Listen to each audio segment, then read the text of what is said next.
Hello, everybody. Can you hear me okay? I need to know that first off. So tell me in the chat, can everybody hear me normally?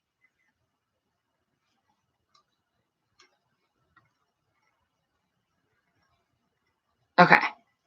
All right, cool. So first off, I want to take questions because I know that this is a trying time. So if you have questions about anything school related at all, it doesn't have to be like, we can start without the chapter. We can get to the chapter in a minute. But like if you have other questions about other things, let's start with that. So if you have those, type them in the chat so I can see and I'll answer them as they pop up. Unless no one has any questions, which would be a miracle. It's a first for y'all. Are we coming back? I don't know.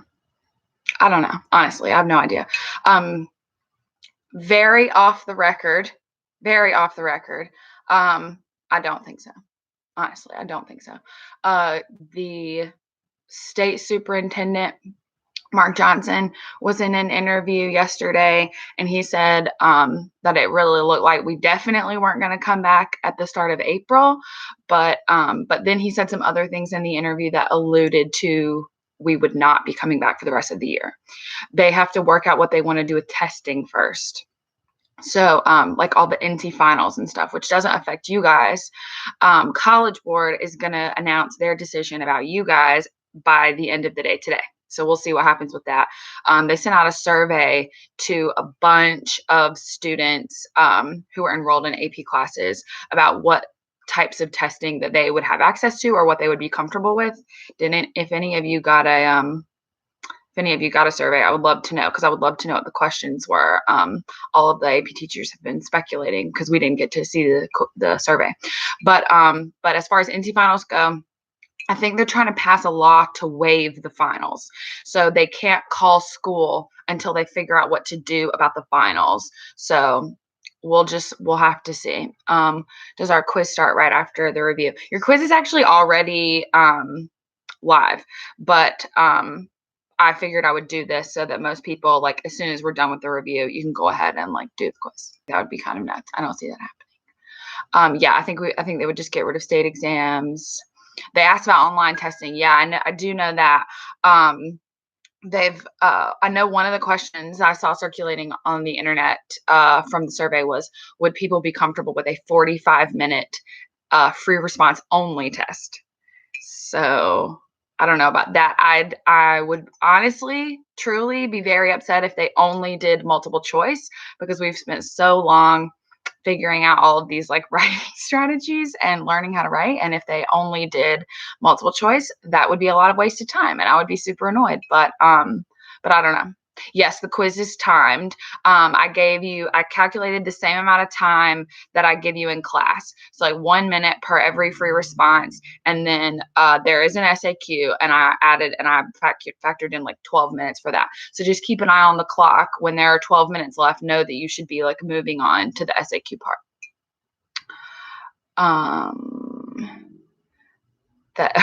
Your time back.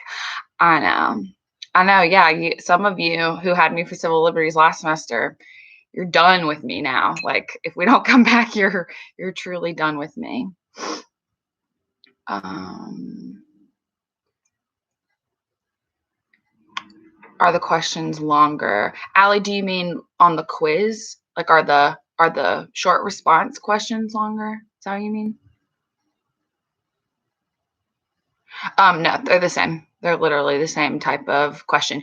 The first several, they're all listed as maybe essay questions, but no, only the last one that literally says SAQ and looks like what you know an SAQ looks like. That's the only one that you need to like write like an SAQ. The rest just do normally. If it's just one word, you can put one word, whatever. Any updates on NHS? Oh, honestly, I haven't heard a word about it. I haven't heard. I mean, I guess that we could go over y'all's applications virtually. That sounds hard. I don't know. I will. Maddie? Did you ask that to Dr. Smith? I know some of you had like a thing with her this morning. So Ask her. I have no clue. No one said anything to me about it. That's all I know. I miss you guys too. I really do. Honestly, I'm really bored. It's just so weird because we have to like all the teachers have to keep track of what we're doing every minute of the day so that we can get paid. And I'm like, what do I do? Like every minute of the day, I'm like, oh, I need something to do. It's driving me nuts. Did Northern actually have a case of corona? No. There was a student who said that someone in their home had been exposed to corona. So they did a deep clean of the school, but no one actually had it. No, yeah, no one actually, because there wasn't even a confirmed case in Guilford County until like 2 weeks after they did that clean.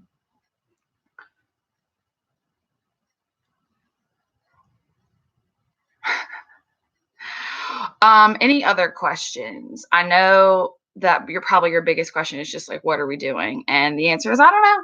I don't know what we're doing. I don't think we're going to have to make these days up because you're technically in school. Like you're just doing it remotely. So I don't think we'll have to make them up. Plus, what was I about to say? Oh, it's a state of emergency.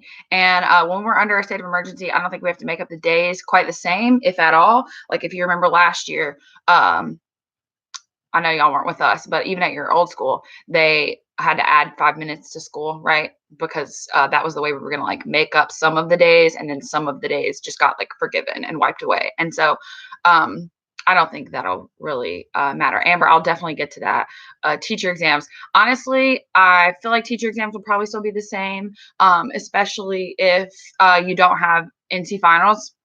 Like for my American 2 class, if they get rid of their NC finals, I'm going to give them something. You can be sure of that. Allie, are you talking about from the work you did? Or are you talking about something I was talking about in notes? I'm ready to review. Get this like 60. You're going to do better than that. Elective classes, I'm assuming, will still remain. Teacher-made exams, Marshall Plan from the document review. Okay. All right. Are we all ready to get to actual review? Graphic organizer. Which one? Oh, the hotspot one. Whatever the last hotspot is. So I think the last hotspot is the Cuban Missile Crisis.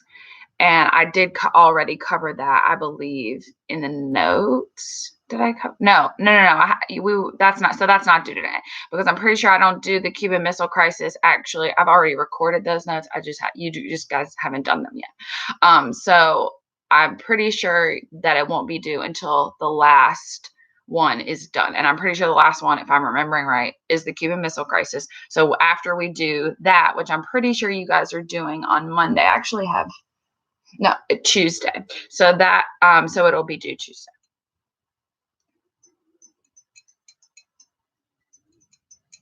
All right. So let us review. Get my book. So first, would you guys rather me just like start at the beginning of the chapter? I don't really know what to say about what's important because I said so much in the notes, but I can answer any questions. We can sort of, I guess, do it like a Q&A. Can you go over the alliances they all formed and the arms race? Yeah. So right after, I guess technically the first, it's not really an alliance, but the first like intergovernmental group that you would want to consider would be the United Nations, which we technically formed like right at the end of World War II with the headquarters in New York. And the Soviet Union was a member of the United Nations because they technically were like an allied power, right? We're never going to be at war with the Soviet Union. So our beef is always like one that we try to pretend doesn't exist. We're always trying to act like, oh, we really don't have that much of a problem with the Soviet Union. But in reality, like we're clearly terrified of them and vice versa. As far as the other alliance groups, the first one that we're going to form is NATO, the North Atlantic Treaty Organization, which is mostly European countries and us and like Canada. So we formed that. And then in response to that like cohesive alliance that the Soviet Union wasn't allowed to join, we formed they formed the Warsaw Pact, which they basically forced all of their like puppet state governments in Eastern Europe to join. Warsaw is a city in Poland, so it was just named after where they signed all of the agreements and stuff. And then in response to that, because we didn't want to be sort of like evenly matched in the amount of alliances that we had, we signed two more, CETO and CENTO. CETO is South Atlantic, so or sorry, Southeast Asia, and so it's like Australia, New Zealand, and Thailand, and countries like that. And then CENTO is like countries in the Middle East. So we have like we've broken the world up into like geographical pockets, and then like signed alliance groups with the countries within those pockets. And the alliance is basically we promise to have each other's backs and not like give in to communism, essentially. And so we were sort of outmatched, or we were outmatching the Soviet Union in terms of like who has the most amount of alliances. All right, I'm scrolling up. Arms race was essentially just us and the Soviet Union constantly trying to have more nuclear weapons than the other so that we would feel safe. But in reality, like the more nuclear weapons you build, the less safe you feel, because you definitely feel like more of a target, and you've created this environment of like a mutually assured destruction. A very good movie is Wargames. I have no idea if it's on any streaming service, so don't ask me. But with Matthew Broderick, you know, the guy that plays Ferris Bueller, and this was around the same time, so he's like young in this. He like hacks into some like, I don't know, CIA or important government database, and basically starts playing what he thinks is a computer game, but is actually him about to launch nuclear weapons all over the world and begin this like nuclear war games, GAMES. And they have to, like, the CIA has to go get him to bring him to wherever the headquarters is, and like get him to stop the game or whatever. It's actually really good. I know it sounds super dumb, but it's definitely, like peak 80s teen Red Scare communism stuff. If you've ever seen what's that movie with Patrick Swayze that they redid, Red Dawn, it's like came out around the same time. Pretty similar. Bolded words. I can definitely start at the beginning. They replaced the League of Nations. Yes, they replaced the League of Nations. Basically, the League of Nations, fell apart as soon as the war started. So they replaced the League of Nations with the UN. Yes, way better than the League. Dulce's right. Do we need to know the exact countries in the alliances? No, but you should know what the letters stand for so that you know like where they are. Because you definitely wouldn't want to think that like Canada would be a member of CENTO, because like their country's not in the Middle East. The only exception to the geography rule is basically Great Britain and sometimes France, because they're like our ride or die, so we always put them in the alliance no matter where it is. Out of context, but did you see I get it. I'm gonna watch Last Train to Busan. Everyone is harassing me. I now have all this time on my hands to watch it. I know that it's on Netflix, I believe, so I'm gonna watch it. I'll report back when I do. Let's talk about the cause and effects of these things. The cause and effects of what, Zaria? Joining alliance groups? The cause is Ashlyn. The cause is communism, and the effect is scared, because I'm feeling a cause and effect question on the quiz. I love to ask about a cause and effect, but the cause of everything is going to be to prevent the spread of communism. Truthfully, the cause of everything. If I say, why did we join NATO? To prevent the spread of communism. Why did we build up our nuclear weapon supply? To prevent the spread of communism. Like almost everything we do, that's going to be why. Do we have to take the quiz right now because I'm not at home? Nope. I'm pretty sure it closes at midnight. Okay, so now we can start working on, I can just go through the stuff in bold in your book if you want to follow along in your book. I'll just start at the beginning. I couldn't remember if I included the Yalta conference and the Potsdam conferences in period 7 at the very end. Can someone remind me, like, when I started talking about it on your YouTube notes, was that the first time you ever heard about Yalta and Potsdam? Or had I mentioned the Yalta conference when we were still learning about World War II? I did mention it before.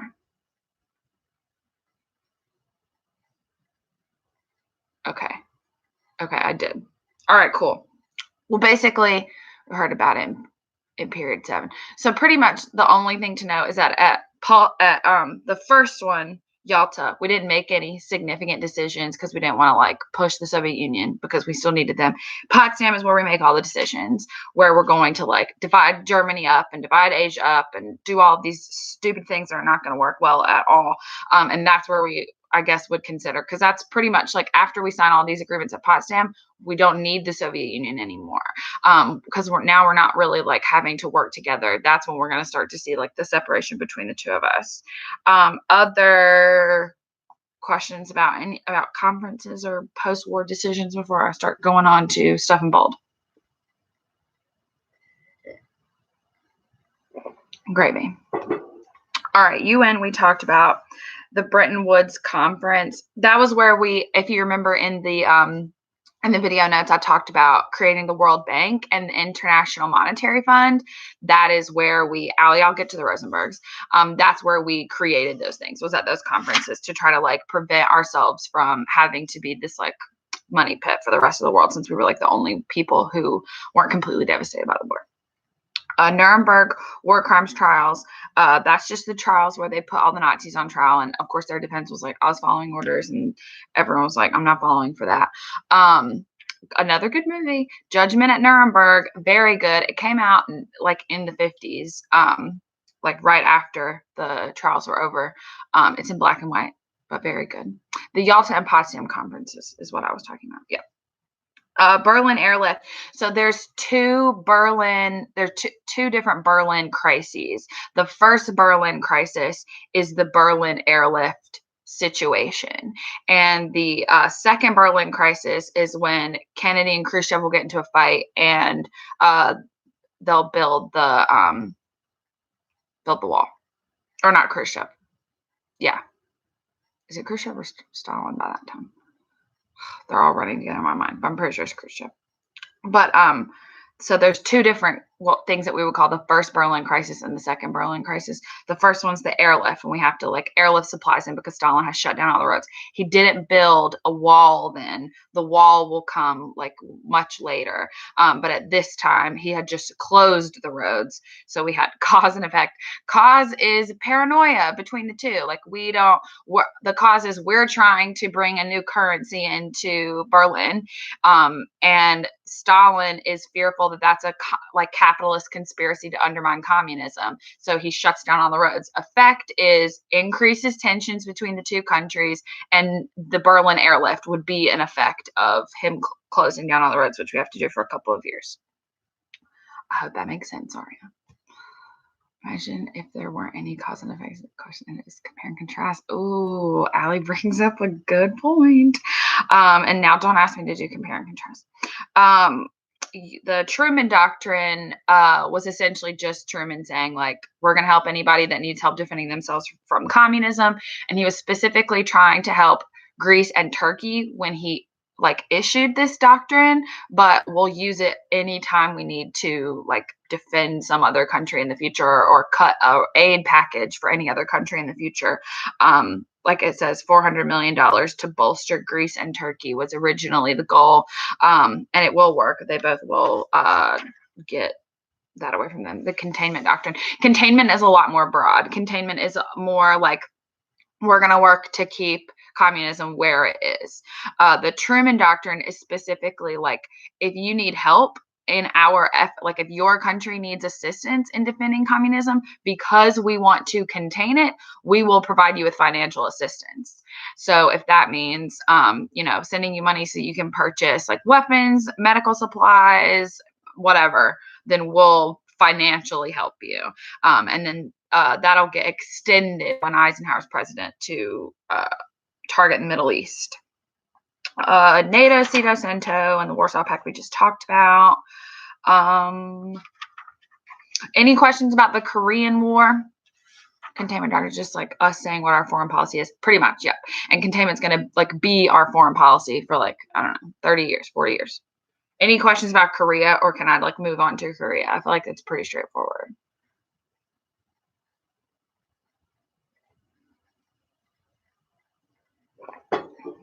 Korean War. I agree. Fun fact, though, when North Korea learns about the Korean War, and we know this because of North Korean textbooks, they teach that that the United States, I don't know if I said this in the video, like orchestrated the whole thing, and that we actually, in an effort to like control the universe, convinced South Korea to invade North Korea, and that we and South Korea actually started the war. Just like kind of funny. Sorry, don't do that. The Marshall Plan was the plan to like financially fix Europe, basically like help all these countries like get out. Because after the war, we were fine financially. Like we were kind of doing really well because everyone was having to like pay us.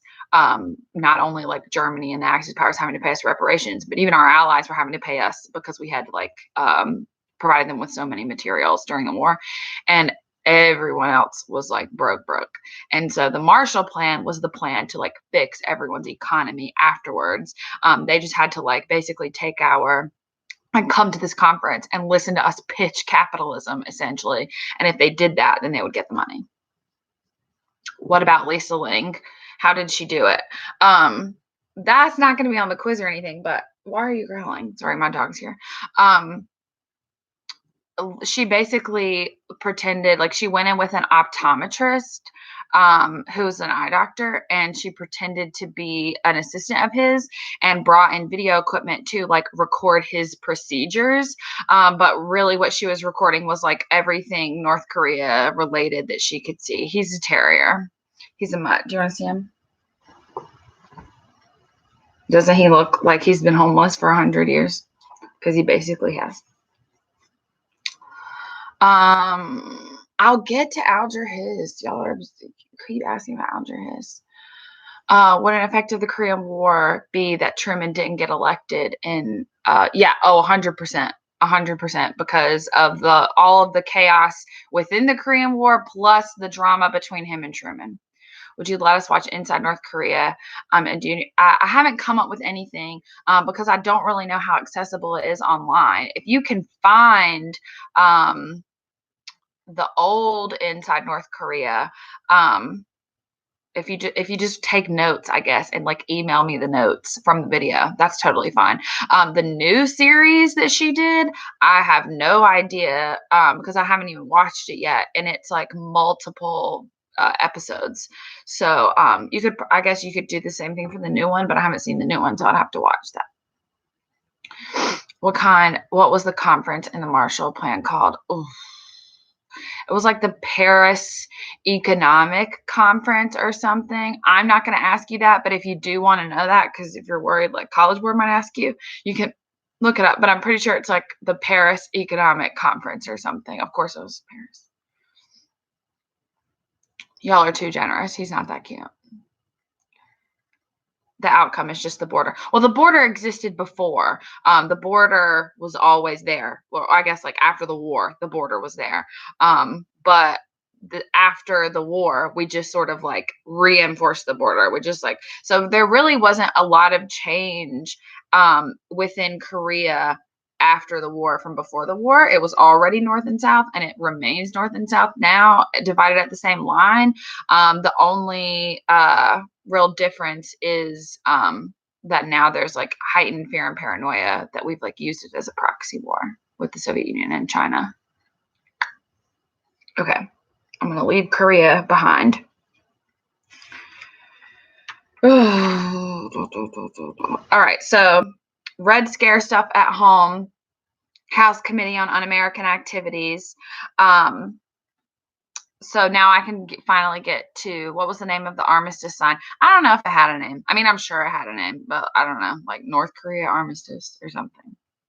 I'm not going to ask you. Don't worry. So, well, like I said, now we can get to Alger Hiss. So they created the House Committee literally to investigate people who were suspected of being communists, because if you were a communist, then we were going to investigate you for being like a KGB agent or a Russian spy. And so Whittaker Chambers is someone who had been confirmed as someone who was buying American like secrets and selling them to the Soviet Union.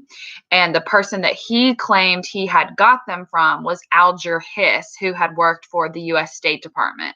And so they brought Alger Hiss in front of the committee and asked him all these questions to try to see if he had really done it. And they couldn't really come up with a decision, so they were going to let him go.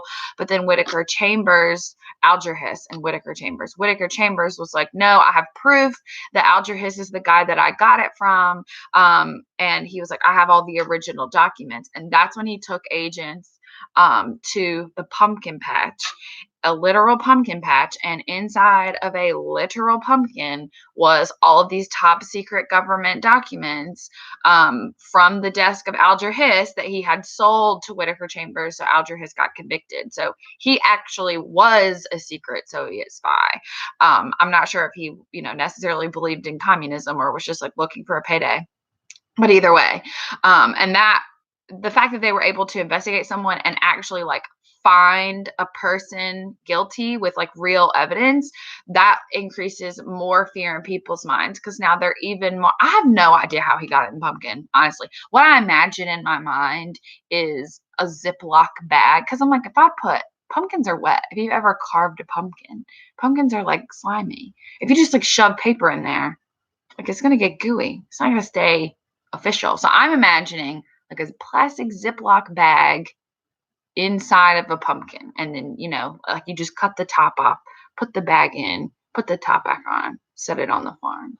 Secret. That's what I'm picturing. I wasn't there, and I don't know if there are any photographs of the whole thing, so I don't know, but I do know that is where they found them. The fact that nobody else picked up that I know, right? Like if someone's going like, imagine if you just like go to the pumpkin patch and get a pumpkin, and then you get home and you realize the top is already cut off, and there's like all these top secret government classified documents inside that are about like nuclear weapons and stuff. What do you even do? I would have a lot of questions. Imagine how many pumpkins died to find the papers. True, they probably did have to. I mean, how do you remember which pumpkin is the right pumpkin? Tough. I guess they did figure it out though, because they were able to find it. So, like I said, seeing Alger Hiss get like accused, and then it was actually true, baked them out of pie, probably. That freaked people out even more. So then it's even more like when this person gets accused, you're like, well, maybe it's true because it was true for Alger Hiss, and he didn't seem like a secret Russian agent. So like maybe this person is a secret Russian agent. So it just increases all of that like Red Scare mindset that everybody has. I cannot remember if y'all were reading The Crucible or Gatsby in AP Lang. Will someone please remind me? Because if it's a Crucible, then that's irrelevant to this.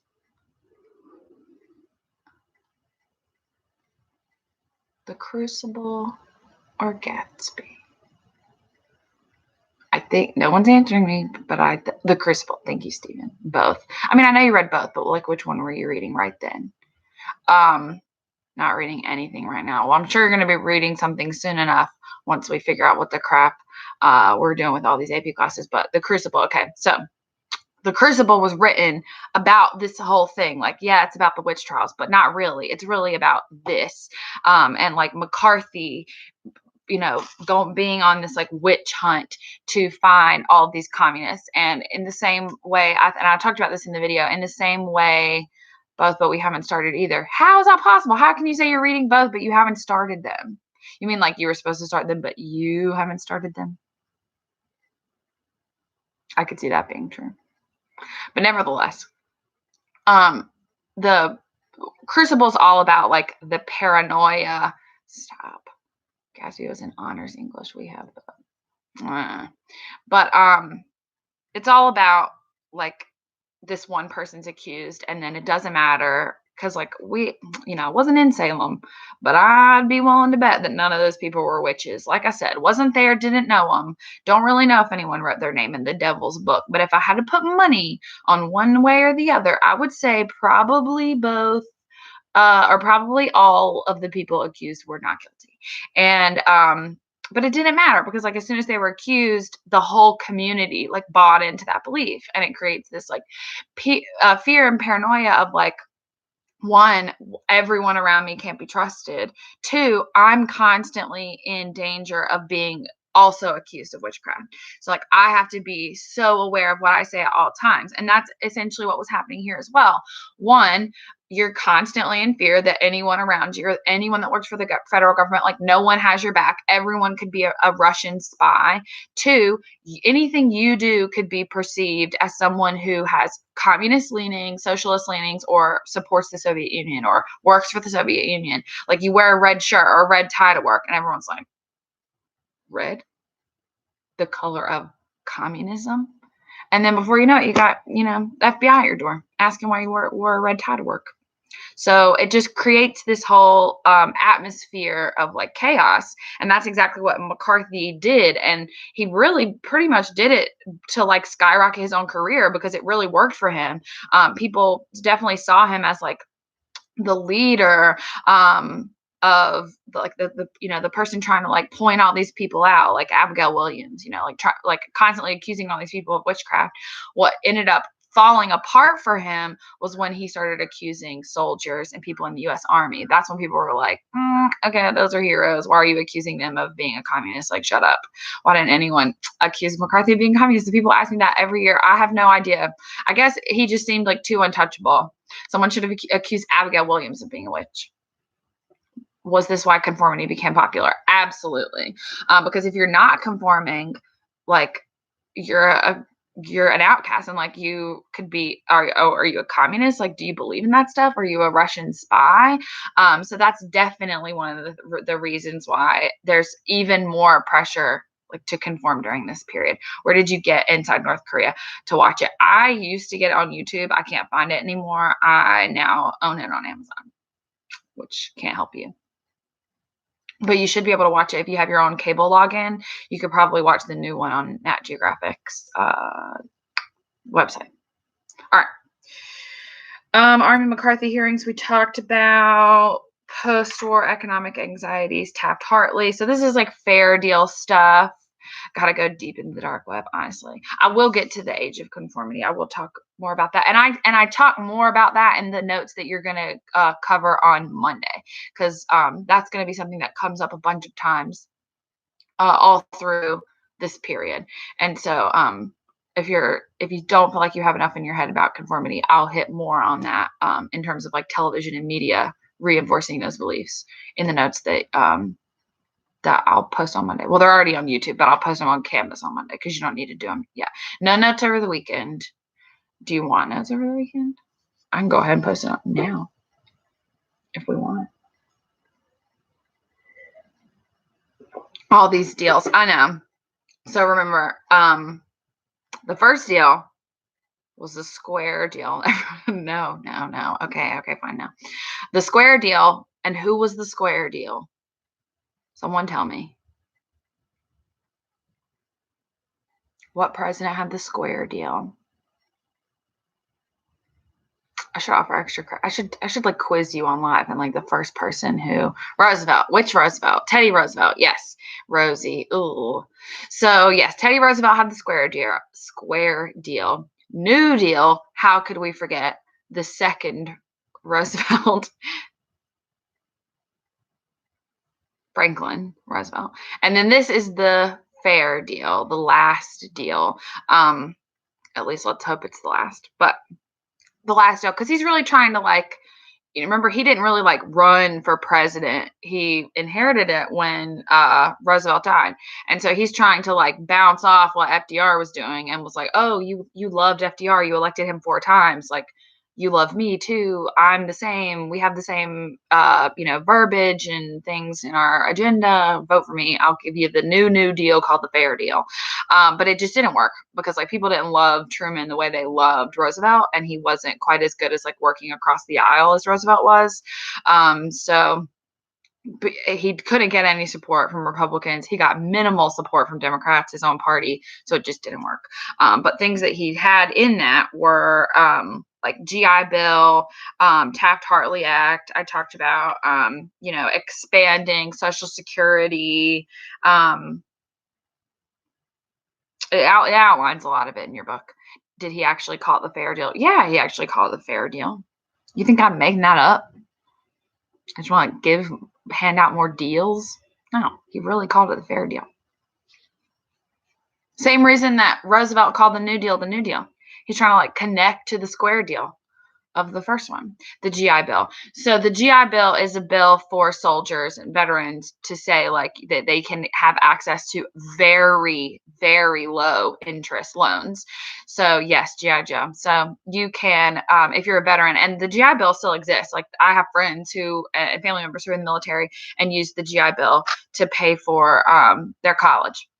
And that's how a lot of people use the GI Bill, but you can also use the GI Bill to get low interest government loans to buy a house, to open a business, anything that you would. And so that was like an effort to, one, like help all of our veterans, but two, boost the economy, because like if people are going to college, they're going to be getting jobs. That helps with like long-term economic growth. People are buying houses. That helps with economic growth. People are starting businesses. That helps with economic growth. So sacrificing on the interest of it all gives the whole country a boost in the long run. Closed shops. Closed shops was that you can only hire someone who's in a union. And so Taft-Hartley is like killing that. Isn't there a GI doll? Yeah, a GI Joe is a doll.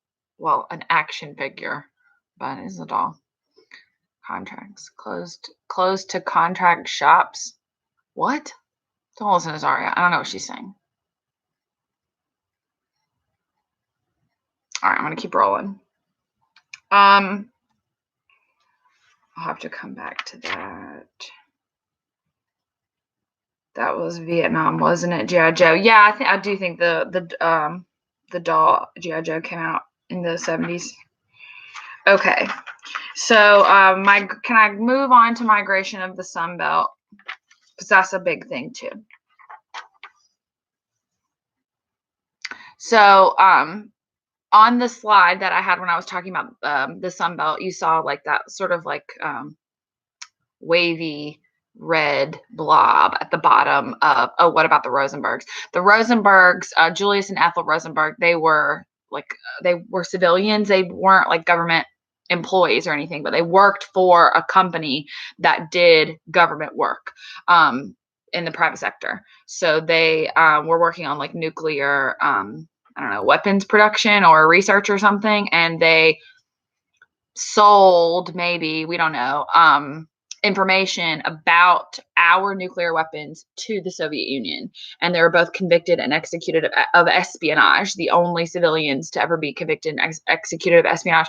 And to this day, we don't really know if that's true or not. They were not Nazis. No, sorry, it's wrong. Don't listen to her. They were not Nazis. They just maybe were Soviet agents. I mean, they went to jail for a minute and then they got the chair.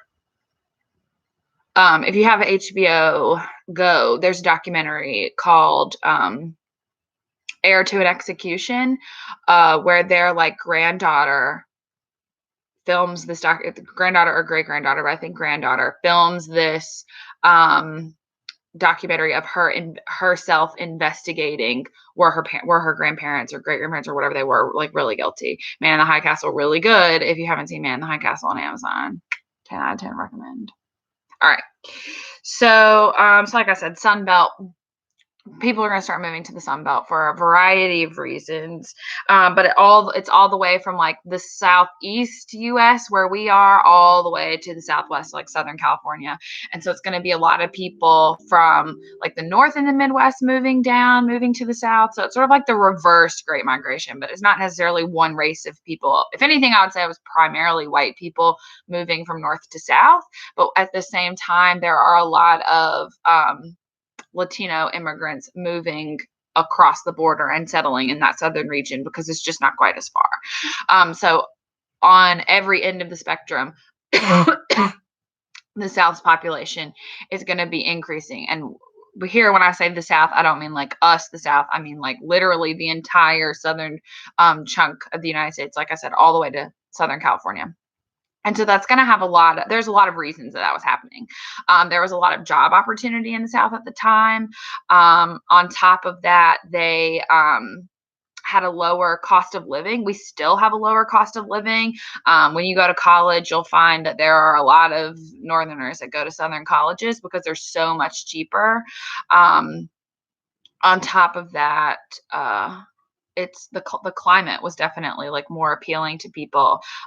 People who were maybe living in like New York, Massachusetts, Chicago, or those places like where it's like cold and rainy in the winter and fall. They were moving to like warmer climates. Little did they know they were going to move to like the heat and humidity and the sticky grossness. But nothing's perfect, I guess. What effect did that have on the civil rights movement? I would say that allows there to be like sort of like how we saw more African Americans moving to Chicago during the Great Migration led to like race riots in those cities, not just Chicago, but Chicago included. I would say it's a sort of like a similar situation as more white people and more people in general are moving to the South. The South has more power. We have more political power because we'll have more higher populations, which will give us more numbers in Congress, and that will give us more electoral votes. And when you have more electoral votes, presidential candidates will cater to you more. We'll see this very significantly when Nixon runs for president in 1968. When Nixon runs for president in 1968, he's going to specifically target Southern voters because they've increased in such a number that those states are now going to be really important to like the total electoral count. And that will happen like over time. Like I said, like all through the 50s and 60s, we'll see the South like gaining political power. And when politicians want those votes, they want to cater to those voters. So the question is like, who are those voters? And each party is going to have their own way of interpreting that. Do we want to cater to white voters since they can already vote in the South, or do we want to cater to African American voters and get them the ability to vote in the South? So it's going to just put a lot more pressure and a lot more eyes on what's going to happen in the civil rights movement. Off topic, but if this online class continues, will you do this every time we have a quiz? If you want to, I can. I don't care. What else am I doing? I got to write down what I'm doing every minute of the day. I can write down that we had a YouTube live for 41 minutes and 56 seconds. Other effects of the Sun Belt. Economically, it's definitely going to help the southeast part of the United States. We're going to see a lot more production, and we're going to start to be, we've always been like lagging behind the North since the Industrial Revolution, but we're going to start to be a little bit more competitive. And it's going to help the unemployment rate and things like that will continue to decrease in the South. And like there will just be more economic opportunity, more boom and bustle. Cities will continue to grow. Culturally, we talked about, how it could affect the civil rights movement. But on top of that, there is, like I mentioned, media and pop culture will sort of follow that migration. So like that's one of the reasons why the Dodgers left Brooklyn is because the population in those areas, the people who necessarily like, I guess would have been Dodgers like fans. I'm sure not everybody in all of Brooklyn gives a crap about the MLB, but the people who normally would have been, I guess, their target audience, a lot of them were leaving and moving all over the place, but especially to LA. So did the Dodgers. How are you grading our LEQs? I'm gonna like grade them, but I'll grade them on a curve. The one that not the period 1-1, but the like period 7-1. The period 1-1 is a progress check, so it's just like if it looks like you tried, it'll be normal because the progress checks we're not allowed to put in as like like grades. We can just put it in as like a you did it or you didn't grade. How did they limit Chinese immigration because of communism? We don't really have to limit Chinese immigration once the Communist Revolution happens because China will limit Chinese immigration. It will be a lot harder to get out of China, just like it was so much harder to get out of North Korea, to get out of North Vietnam, to get out of Eastern Europe. Getting out of those countries, travel is very much restricted in China, not just then, but now. Like you can't just move from Beijing to Xi'an if you feel like it, even in 2020. You have to have government approval for things like that. So getting out of the country is extremely difficult. So we don't really even have to limit Chinese immigration because China is sort of going to do that for us. Can you go over white flight?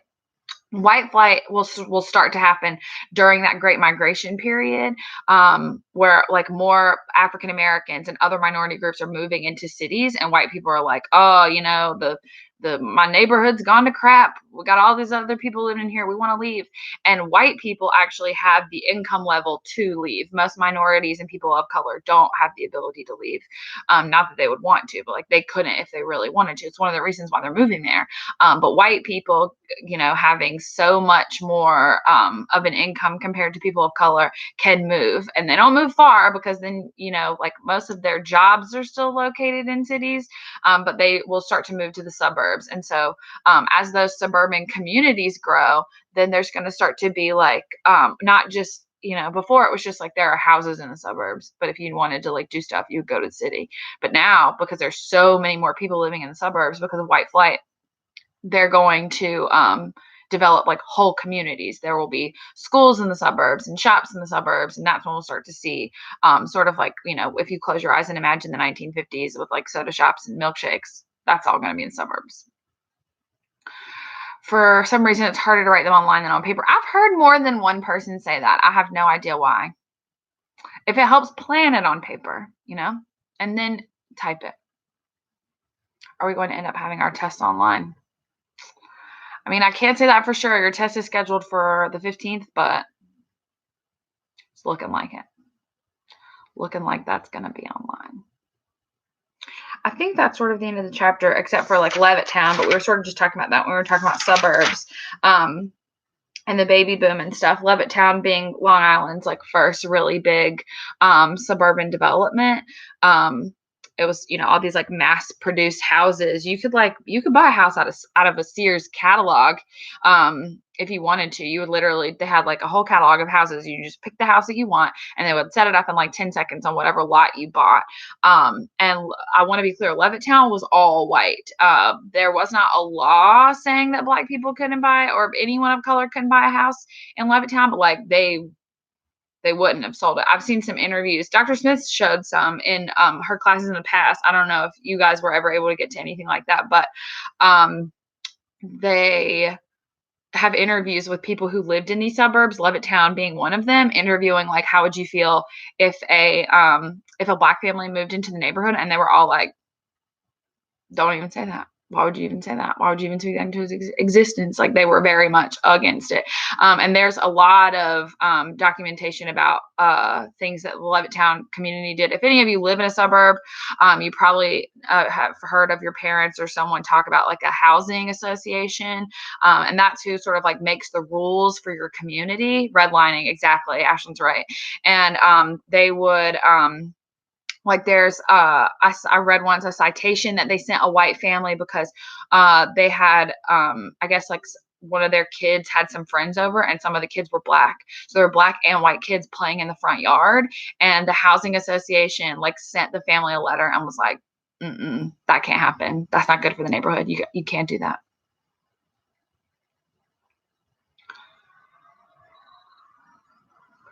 What do you think personally what College Board will do for I can't begin. I have literally no idea. I'm hoping that they just have she was going to post info on Schoology and Canvas. How are we going to turn the IDs in? I don't know yet. Sorry, I have no idea yet. I'm still thinking about that. I might have, because you know, like you guys are allowed to come to the school from like 10 to 2. So like I might set up like a week-long period where like just someone come and drop off your IDs. But we might be on like a countrywide or statewide lockdown by then. So I can't begin to plan on what I'm going to do about your IDs.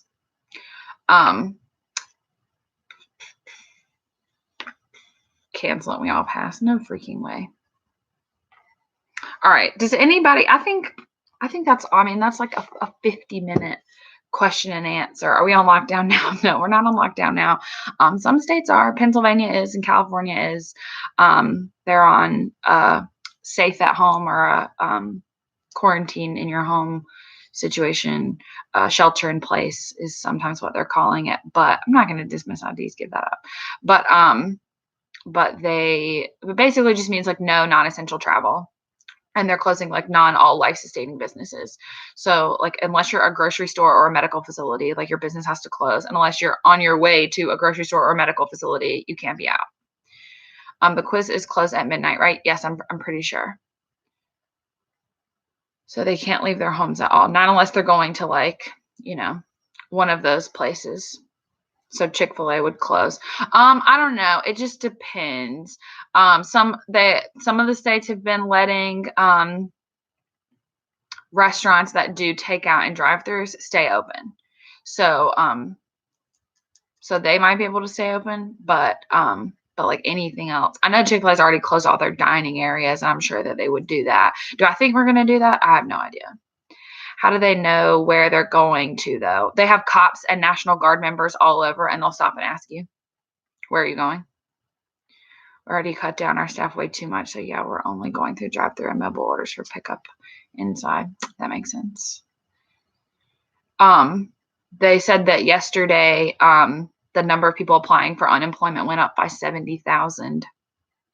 So, it's definitely going to be in 20 years, we'll be having a DBQ on the economic effects of the Rona. I think I haven't seen any places that have shut down their drive-thrus completely. I think every place has still their drive-thrus open. Yeah, it is an ad. I saw a Verizon ad about like, we care about the network, blah, blah, blah, blah, blah. If you're looking for a job, I do know that I saw some posts from Lowe's Foods and the grocery stores who are really understaffed because grocery stores are going nuts right now. So if anybody needs to find a job, be careful when applying for a job, because it definitely has to be, because we could get to a situation, like I said, where non-life sustaining businesses will have to close. And if that happens, I don't have the link, but it's somewhere. I saw it, and it was like maybe I saw on like Lowe's Instagram or something, but it was like, we pretty much need, yeah, I did hear the tangled conspiracy theories. I'm all about conspiracy theories. I've heard of a billion. If you haven't heard the Oprah one, that one's wild.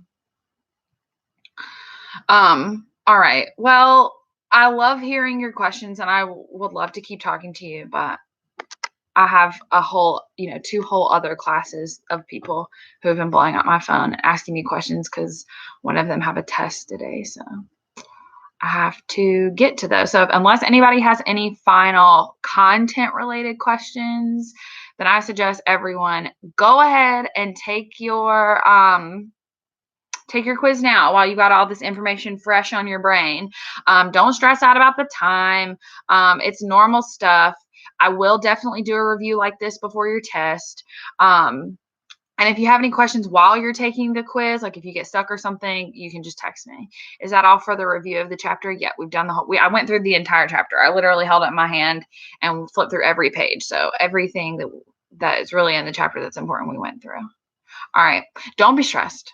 Everything's going to be fine. We're all going to figure this out. Good luck on your quiz. Like I said, hit me up if you've got questions. Otherwise, stay tuned. I'll grade them this weekend. I'll let you guys know. I think Sunday night or Monday morning, your next week's work will go live. So I'll do it the same as I did it this week. Everything will pretty much be due on Friday, but I'll have the schedule of stuff emailed to you like Sunday. Adios.